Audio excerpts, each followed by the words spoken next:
An ultra-high frequency gravitation wave from inflaton decay. I'll send a reminder when 5 minutes left. Okay. My talk is dedicated to some theoretical perspective on high-frequency gravitational waves, and I'll mention a few sources of stochastic gravitational wave signal in high-frequency band, which is related to inflaton decay and the production of gravitons during reheating.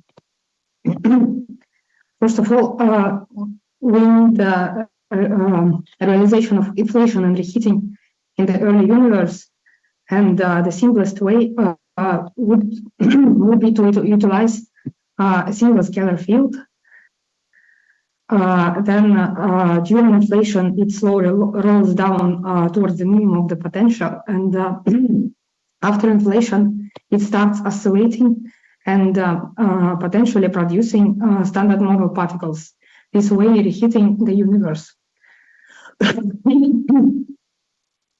The most uncertain thing about reheating is the reheating temperature.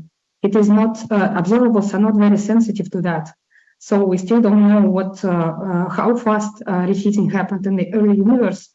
And apparently, as I will show, gravitational wave signals will crucially depend on the value of reheating temperature. So far, as we know, it can be from immediate reheating at 10 to 15 GeV to very slow reheating at 1 GeV, which is still safe with the BBM. Another thing to mention here is that recent data of Planck about inflation gave us a serious quantum field theory challenge because there is no renormalizable potential left by the data. So in any case, inflation will be some theory of inflation will be something that is valid only until some scale, which we believe it should be between Planck mass and inflation scale. So starting from this framework, we can write effective field theory of inflaton and gravity. And here we also must allow for operators suppressed by higher powers of mass dimension operators, like higher derivative operators, because we must have them at least suppressed by the Planck scale. Maybe the scale is lower, and if the scale of what I would say scale of quantum gravity is lower than Planck scale, then these extra operators can lead to production of more high-frequency gravitational waves, as I will show later.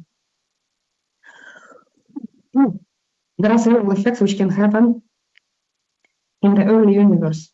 At the simplest choice, inflaton can simply decay to 2 gravitons, and this vertex is responsible for this decay.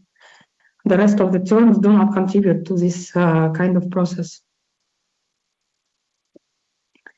So this is the decay rate estimated for this kind of term, and it is proportional to 7th power of inflaton mass. So if inflaton is heavy, then we may have efficient production of gravitons in the early universe.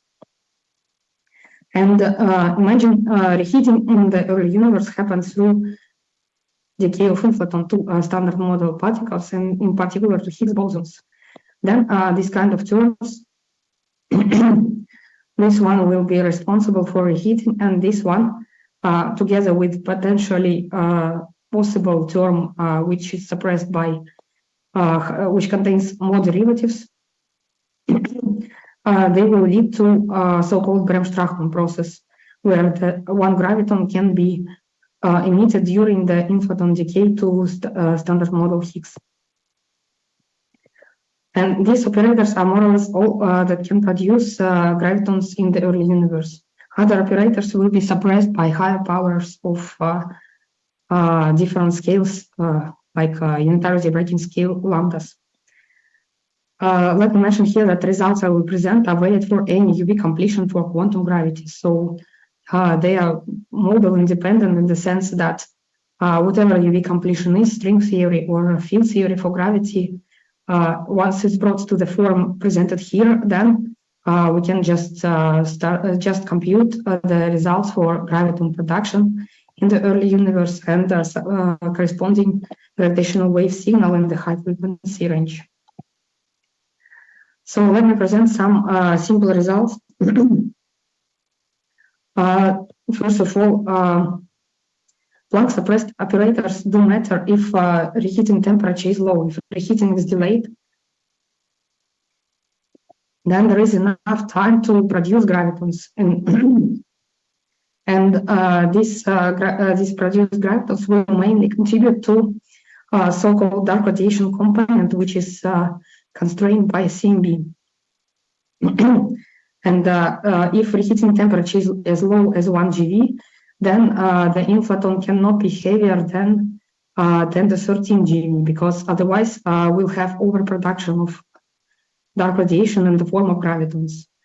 And then there will be an upper bound on the heating temperature if the inflaton is heavier than that. All this comes just from Planck-suppressed operators. So in this case, Planck-suppressed operators will matter. Of course, the effect will be stronger if the quantum gravity scale is lower than the Planck mass. In general, if inflaton mass is larger, then there will be more high-frequency gravitational waves.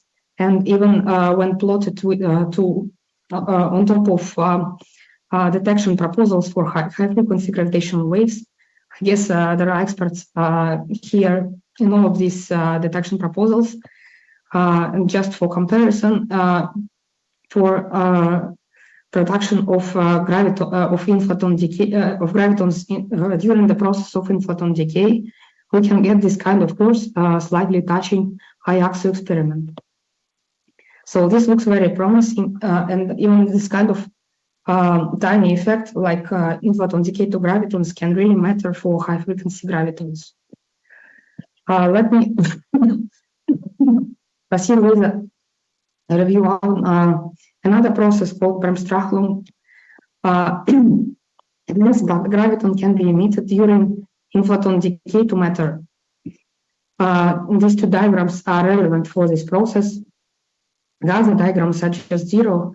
So bremsstrahlung process is a probe of coupling between matter and gravitons. So if there are some extra operators describing coupling between matter and gravity, then they will change bremsstrahlung process, and subsequently the prediction for high-frequency gravitational waves in this case. So this is just a brief review of the computation. The relevant quantity computed just from Feynman graphs would be the differential decay rate. And then from that we can recover the energy density of gravitational waves at the present moment. I have to mention here that there are certain bounds on frequencies of gravitons that can be produced in this process. First of all, there is simple kinematic bound that moving momentum cannot be larger than half of inflaton mass. Another requirement is causality requirement that we should not produce superhorizon gravitons during bremsstrahlung, because it's a local process happening in just in one point, and it cannot lead to production of very low frequency gravitons with which are actually superhorizon. Another limit is gravitons were emitted between inflation and reheating. So all gravitons should be emitted inside this figure, which sets certain limits on the corresponding integrals. So these plots we have 2 minutes left. Okay, these plots are done for Planck-suppressed operators. So quantum gravity scale here is assumed to be Planck mass. And already in this case, for heavy inflaton, we can have quite a large amount of high-frequency gravitons. They can be a bit lower frequency if reheating temperature is lower. And what is essential here is that there must be this infrared cutoff, which actually reflects the fact that we don't allow superhorizon gravitons to be produced.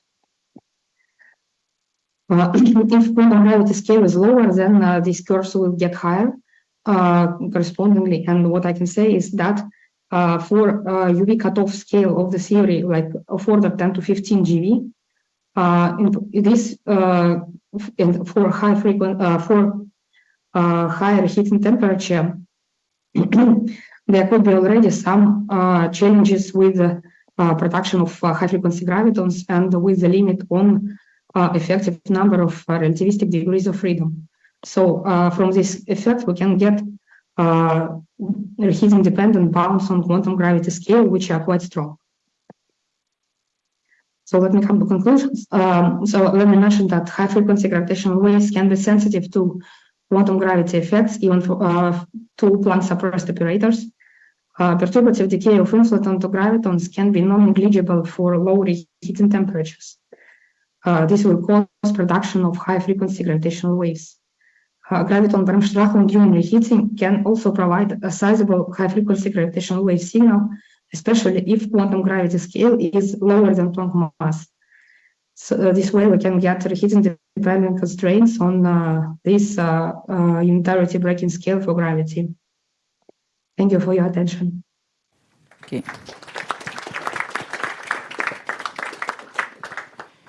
Thank you for the nice talk. We have time for question. Yes, please. Thank you, Anna, for the nice talk. Nice to see you. You made a comment that this is a model-independent way for any theory that can be UV completed to in quantum gravity. In string theory, usually the inflaton may be different from the field that does the reheating. Will your results apply to that? Does your field have to be the inflaton? Could it be just another field that after inflation the field decays, starts going around the minimum and does the reheating? Well, it depends on a particular model. Once the inflaton ends up oscillating in a quadratic potential, and it is coupled to matter through like inflaton matter vertex, these results are applicable. Of course, there are different possibilities like production of matter in a different way, like even maybe parametric resonance. But for that, we need another computation. Yeah, but this field can couple also to matter. It doesn't have to be the inflaton the one that couples. So you can have the inflaton coupling, as you say, but also the other field that is not the inflaton can also couple to the Higgs also. Yeah, but then there should be some, the dynamics should be specified to what is happening. I think that the similar computation can be done, but it depends on the effective Lagrangian for low energies. Okay, thank you.